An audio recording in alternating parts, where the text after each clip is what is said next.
Hi, this is your girl Phoenix Eden here from New Legacy Ministries, coming at you to talk about the Super Bowl in the 3D realm between Hillary Clinton and, you guessed it, the name that a lot of people don't like to say, Donald Trump.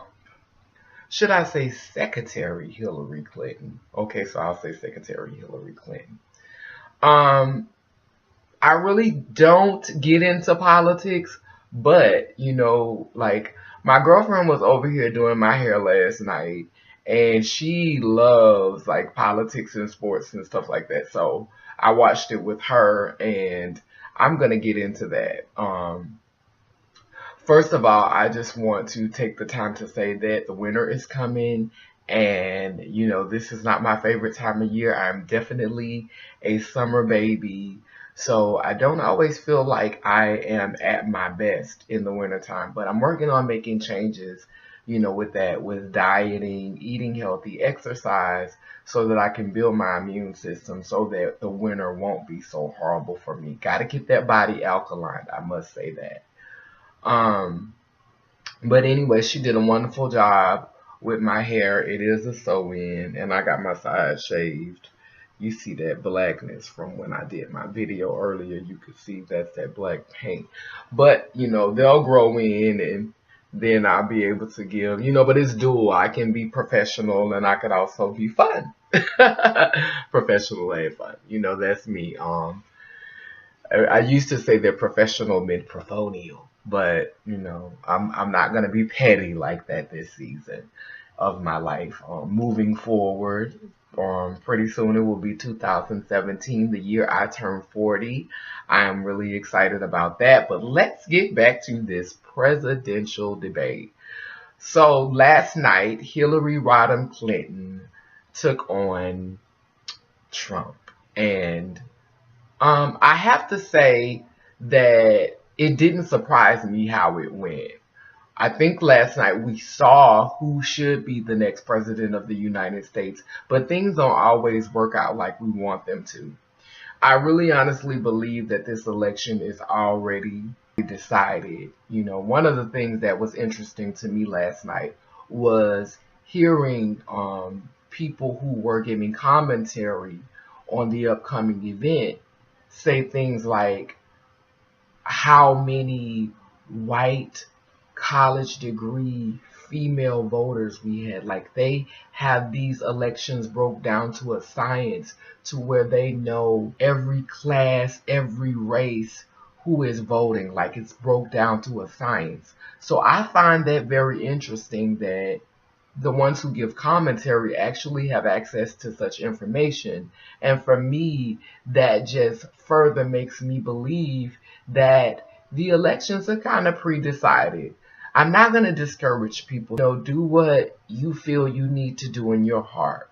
Watching the debate last night, over and over again, we heard this like theme that rung out that Donald Trump was not prepared for this. And I just don't think that that's Donald Trump's nature. Like he's not going to be the type of president, if elected, that is going to prepare. He seems like his whole life he's kind of like took the bull by the horns and it's worked for him. He's a quick thinker and he knows how to manipulate a situation. He's a master manipulator. So I think that if he becomes president, it's gonna be one of those people who just kind of like acts in a tight situation under pressure. And I don't know, maybe some people think that that's what America needs. He kept taking digs at Hillary, saying that you've been doing this for 30 years. And while I don't have a favorite in this election, I definitely like some of the things that I heard Hillary say. But I noticed that she kept speaking about the middle class of America, and she never once talked about the poor, because everyone in America is not upper class or middle class. There's a whole nother class that neither one of them ever talked about. And so I found that interesting. But I do like the idea of forgiving debt and making it so that children have to pay debt to go to college. I think that that should have been what was going on in this country all along. I don't think that, children should have ever had to pay for education. I also believe that when children start school, they should not enter into a structured environment. Like those first years of your life, you should just be being exposed to art and creativity so that your mind can fully develop without any boundaries. We should not be trying to box kids in or structure the youth in or children in. Like children should be able, the world should truly be their oyster, and creativity, anything that they could imagine.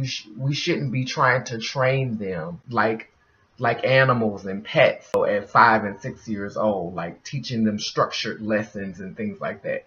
True, they do need to learn and they do need to be exposed to things that will inspire them to want to learn, but we should not be feeding them information, like strategically feeding them certain information. Like I was fed a story about Christopher Columbus.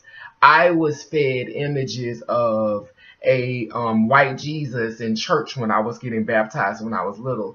And that played a part in how I maneuvered in society. So I think that we really need to think about the images and the information that we're feeding young kids. Education is important when it's education, not indoctrination. And I've just got to say that. But back to this debate. For me, both candidates danced around really important questions. They say that Hillary did not answer the question about the emails, but she did. She said she made a mistake and she apologized for it. I mean, I can appreciate the fact that she took ownership over what she did. I mean, we're not going to see the emails clearly, but at least she said, I made a mistake. I deleted them. You're not going to see them. What's up? Basically it was that. So like Hillary was very prepared for last night, but for me, being prepared and giving eloquent speeches only matter when you back them up. You can speak the Queen's language. You can use that law degree to the fullest extent of the law. But if you do not back that up, what was the sense? I mean, like we hear that all the time. Like we praise people for speaking well. We're always praising politicians for speaking well, for being able to communicate and articulate things well. But what about those actions? Like, when are we going to start praising them for the work? And so it will be interesting to me because, like, hearing Hillary talk about ISIS, which I have my ideas about ISIS, hearing Hillary talk about getting rid of ISIS, and she's been the Secretary of Defense for the past 8 years, it's like, what's going to change when you become president, Hillary? So, whatever, in matters of war, whatever power and access you had it for the past 8 years. So you were able to do it now. Like, Obama selected you, so I'm sure he wouldn't go against any ideas that you have on how to get rid of this problem. Sometimes I think that terrorists are invented to scare us. I think that terrorists are invented to get us to be afraid and to not try other avenues besides always depending on government. If there were no threats, if there were no things to make us afraid and scared, then why would we always listen to our government? Why would we be running to vote if there weren't any type of things that we had to be worried about? I think that every now and then we'll send off a bomb, we'll murder about 100 people, we'll send an airplane into a building just to keep y'all in line. just so you won't go to getting too big for your britches. And so I think that that is what the powers that be do. I'm not saying that our government does it, but there are businessmen who want to keep politics just as they are, who want to keep us bowing and bending to the government because the government serves them. They select our government. So they know how to be sharks. That's why some businessmen are called sharks. They're ruthless, relentless. I don't know if you saw the Young Turks when they were discussing how this country was really discovered and what Columbus really did. And when they were talking about what Columbus really did, Columbus had no sympathy for peace-loving people. Like, they walked right through them. Like, they chopped the little children's hands off and made them wear their hands around their neck. Those are the seeds in which this country was founded on. Like, we celebrate Christopher Columbus Day, and he was killing and raping, like, thousands of, like, I don't know how many Indians he's probably, like, how many Indian women he's probably had sex with. And they would literally break these women. They were even doing it to the children, like 9 and 10-year-old girls. And these are the seeds that were first planted in the soil of this country. These are the seeds. And so, if that is what this country was founded on, imagine what it's taken to sustain it. Imagine the bloodshed. Imagine the masterminded ideas that have taken place behind the scenes in order to keep this thing afloat. And so, when we think about that, it is not for us to become frightened or for us to become frustrated or for us to become panicked, but it is for us not to be deceived, and it's for us to wake up. It's not for us to take arms and go out there and try to fight the government and form military and fight fire with fire, because you cannot dismantle master's house with master's tools. It is for us to begin to think deeper, to do self-work, to study ourselves, and to become better stewards of the things that all of those great philosophers, those healers, those prophets and teachers came to this world to bring us, so that we may use those tools to shift the energy in the atmosphere and create a beautiful tomorrow for our children and our loved ones to come. It's okay to listen to the pretty speeches, but know that at the end of the day, we are all sovereign.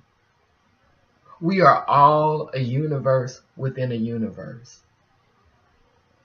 A president is the president of this 3D realm, this third dimension.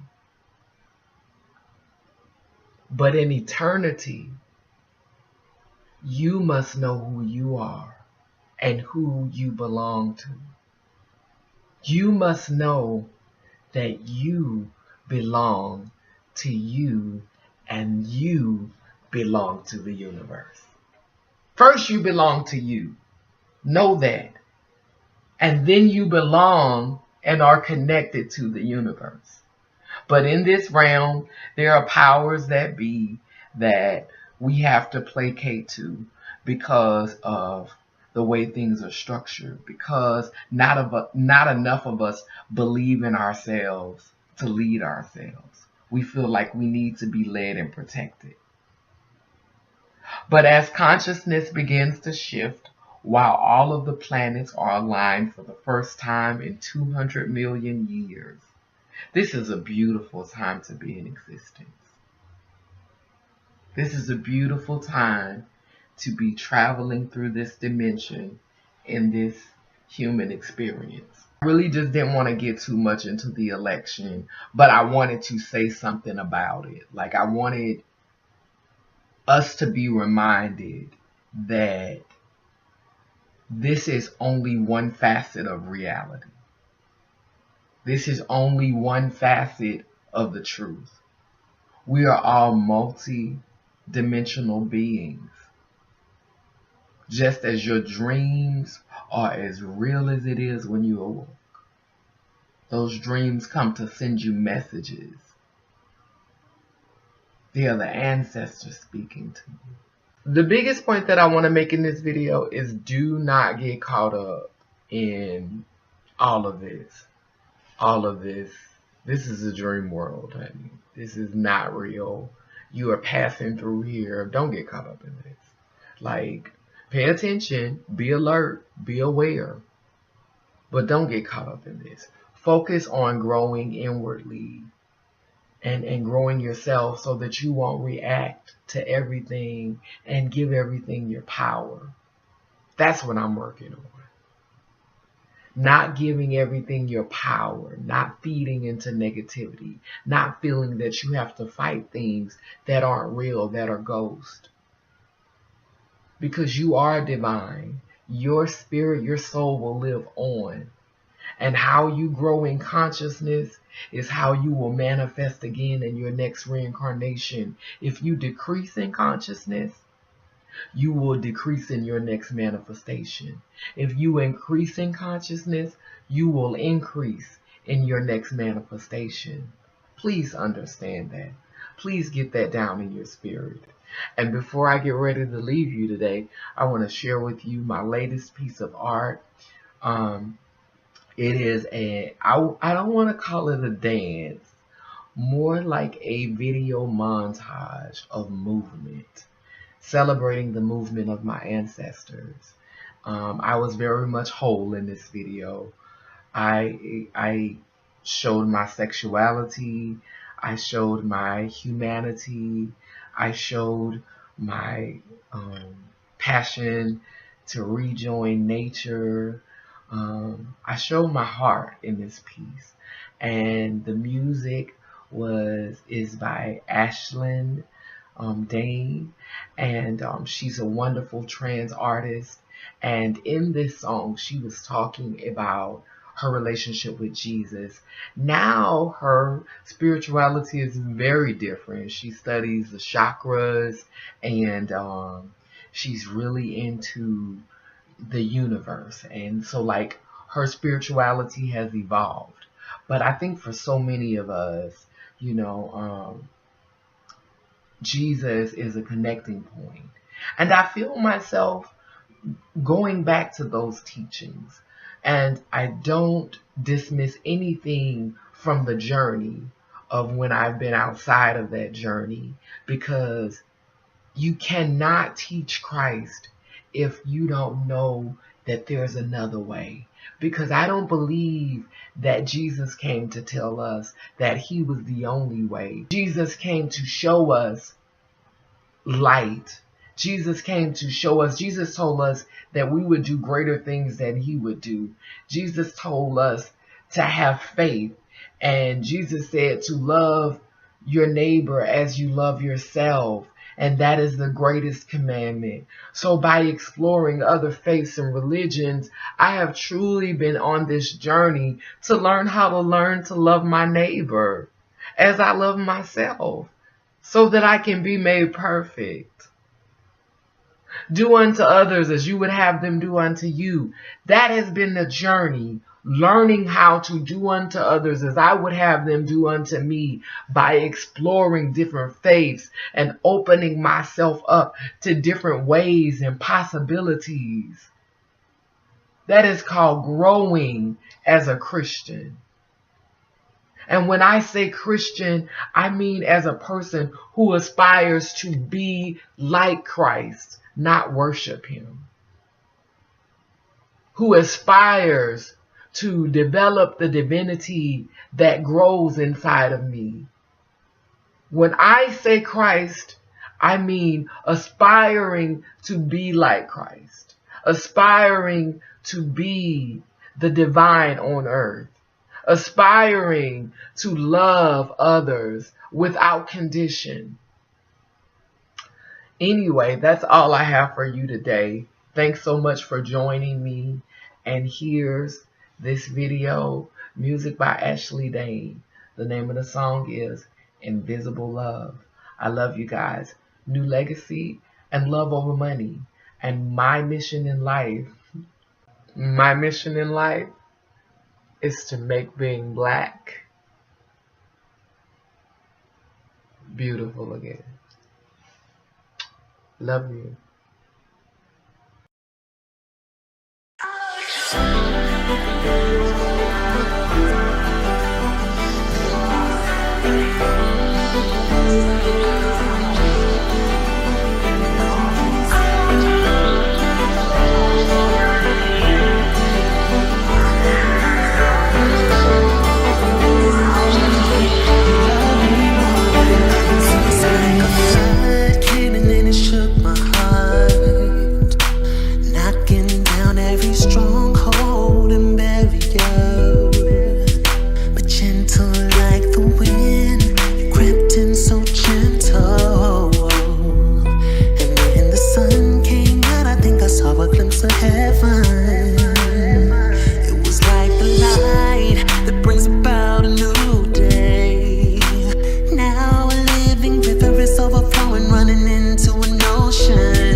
Loving you